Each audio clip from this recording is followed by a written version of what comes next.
ఆంధ్రప్రదేశ్ ఎన్నికల్లో అందరి దృష్టిని ఆకర్షిస్తున్న నియోజకవర్గం మంగళగిరి. అమరావతి పరిధిలో ఉండడం, మరోవైపు మాజీ ముఖ్యమంత్రి చంద్రబాబు నాయుడు తనయుడు లోకేష్ ఇక్కడ పోటీ చేయడం అన్నది ప్రధాన అంశంగా చూడాల్సిన అవసరం ఉంది. అయితే ఇక్కడ పద్మశాలీలు ఎక్కువ ఉండడం, ఆ రకంగా పద్మశాలీల ఇన్ఫ్లుయెన్స్ ఎక్కువ ఉంటుంది అని చెప్పన్న ఆలోచన ఉండడంతో ఇక్కడ వైఎస్ఆర్సీపీ పద్మశాలి సామాజిక వర్గానికి సంబంధించిన ఒక మహిళను రంగంలోకి దించడం ద్వారా సరికొత్త ప్రయోగాన్ని చేస్తున్న పరిస్థితి. మరి ఇక్కడ జనం ఏమనుకుంటున్నారు, ఏ అంశం ప్రాతిపదికన ఇక్కడ జనం ఓట్లు వేయబోతా ఉన్నారు, ఇవాళ తెలుసుకునే ప్రయత్నం చేద్దాం. జనంలోకి వెళ్ళి జనం ద్వారా వారి అభిప్రాయాన్ని తెలుసుకునేందుకు 6 టీవీ ప్రయత్నం చేస్తోంది.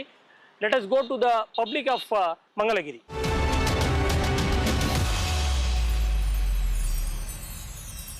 మంగళగిరిలో ఇప్పుడు ఎన్నికలు జరగబోతా ఉన్నాయి, ఎట్లా ఉండబోతుంది? ఎన్నికలు ఎంతైనా మెజార్టీ టీడీపీ మెజార్టీ బాగా ఫుల్గా ఉందండి. ప్రజల్లో అంతా తిరుగుబాటుగా ఉంది.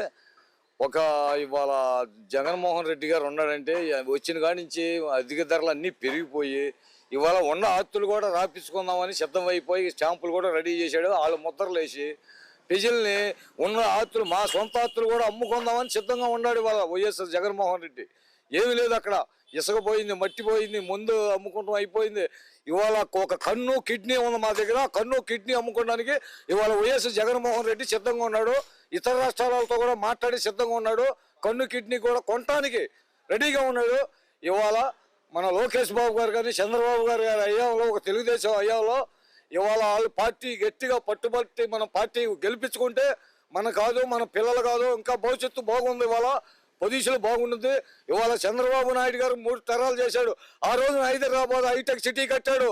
ఏమి లేదన్నాడు వైఎస్ రాజశేఖర రెడ్డి. ఇవాళ హైదరాబాద్ హైటెక్ సిటీయే పిల్లలకు ముద్దు పెడుతుంది.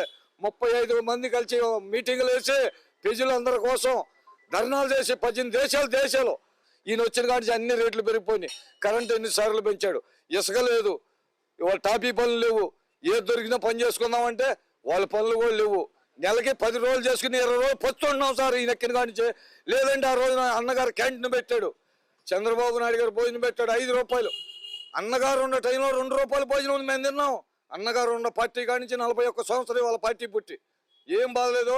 100% చంద్రబాబు నాయుడు గారు రావడం ఖాయం. ప్రజలందరూ ఒకే అంటారు. వాళ్ళకి ముద్ద పెట్టే నాయకుడు ఒక చంద్రబాబు నాయుడే, ఒక తెలుగుదేశమే. ఏ ప్రజల కోరికను అదే కోరుకుంటున్నారు. ఈ జగన్మోహన్ రెడ్డి వెళ్ళిపోతున్నాడు. ఇక బుట్ట సర్దుకుని అన్ని రెడీగా ఉన్నాడు. ఇతర రాష్ట్రాలు వెళ్ళిపోతాడు.